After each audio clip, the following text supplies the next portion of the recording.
Keputusan honorer di Nusa Tenggara Barat atau NTB resmi menerima tali ASI sebesar 3,5 juta setelah kontrak mereka diputus oleh pemerintah daerah. Banyak yang mempertanyakan, apakah uang sebesar itu cukup?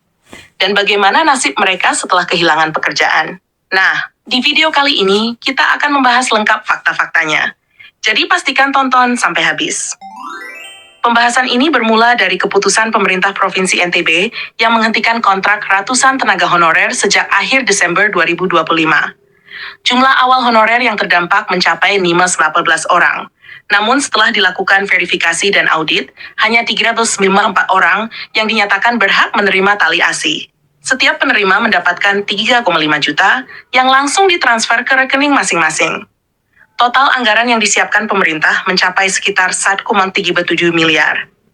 Pemerintah NTB menyebut bantuan ini sebagai bentuk penghargaan atau jasa pengabdian bagi para ex-honorer yang selama ini bekerja di lingkungan Pemprov NTB.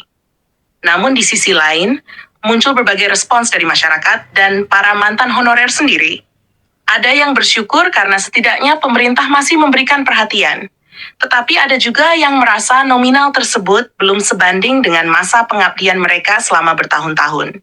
Salah satu ex-honorer bahkan mengaku tetap legowo menerima keputusan itu, meskipun bantuan yang diterima dianggap belum cukup jika dibandingkan dengan masa kerja mereka. Teman-teman, kalau kita pikirkan bersama, menjadi tenaga honorer itu bukan hal mudah. Banyak dari mereka bekerja bertahun-tahun dengan gaji terbatas. Bahkan ada yang menggantungkan kehidupan keluarga sepenuhnya dari pekerjaan tersebut.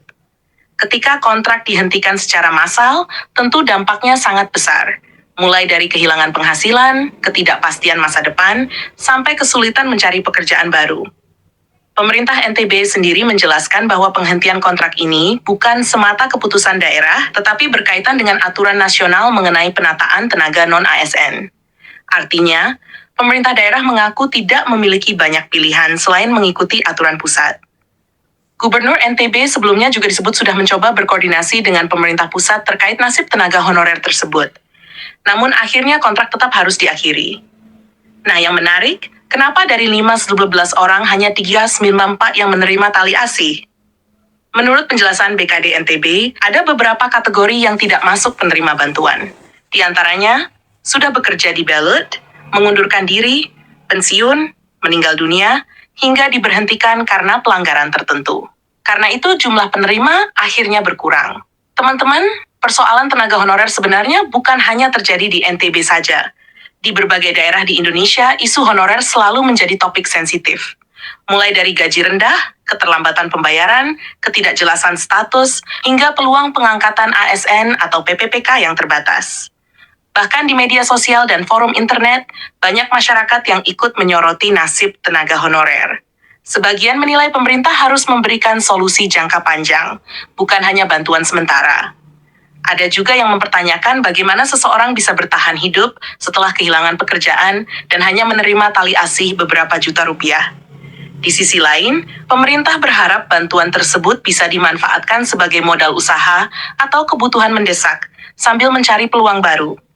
Pertanyaannya sekarang, apakah solusi seperti ini cukup? Karena setelah bantuan habis, para mantan honorer tetap harus melanjutkan hidup. Sebagian mungkin masih memiliki kesempatan mengikuti seleksi PPK atau mencari pekerjaan lain. Namun tentu tidak semua orang memiliki kondisi yang sama.